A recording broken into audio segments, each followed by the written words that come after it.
ఈ క్షణం ఇది నా సక్సెస్ మీట్లా అనిపిస్తుంది. అలాంటి ఓవర్వెల్మింగ్గా నేను ఒక ఆనందం పొందుతున్నాను. ఎందుకో తెలీదు, ఇక్కడ కావలసిన ఉన్న వాళ్ళందరూ కూడా నాకు ఎంతో కొంత ఎప్పటి నుంచో పరిచయం ఉన్నవాళ్ళు, ఎంతో ఆప్యాయత పంచుకున్నవాళ్ళు. సో వాళ్ళ ముఖంలో ఆనందం చూస్తుంటే కనుక ఇది నా ఆనందంలో అనిపిస్తుంది.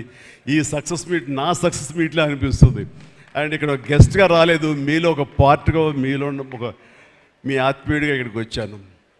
అండ్ ఈ సినిమాకి ముందు నేను నాకు కలిసినప్పుడు ఎట్లా ఉంది ఏంటి సినిమా మీది రాబోతుంది కదా అంటాను.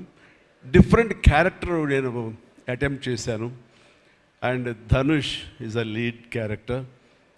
అంటే అదే నాకు ఎట్లాగా ఒప్పుకున్నామంటే తెలియదండి. రెగ్యులర్గా ఈ హీరో క్యారెక్టర్స్ ఇలాంటివన్నీ చేస్తూ నాకు ఎక్కడో కొంచెం డిఫరెంట్గా చేయాలి, కొత్త హొరైజన్ గేట్లు ఓపెన్ చేయాలనిపిస్తుంది. ఈ సినిమా నాకు అలా ఉపయోగపడుతుందని అనిపిస్తుంది. అంటే దాని వాళ్ళ సినిమా చూశారు, అది 100% కరెక్ట్. తను కూడా అదే అక్నాలెడ్జ్ చేశాడు. ఈ సినిమా తర్వాత ఒక 40 ఏళ్ళు ఉంటాను ఇందాక తను అన్నమాట వాస్తవం.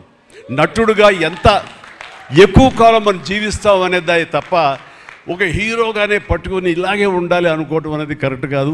అండ్ ఇలాంటి క్యారెక్టర్ ఎంత బాగా చేశాడంటే నేను తర్వాత చెప్తాను. సో ఫస్ట్ ఆఫ్ ఆల్ ఇట్లాంటి సినిమా శేఖర్ కమ్ముల ఏ ధైర్యంతో నాగుని అడిగాడు, నాకు ఏమి ఊహించుకుని ఫ్యూచర్లో ఈ క్యారెక్టర్ చేస్తాను ఒప్పుకున్నారు.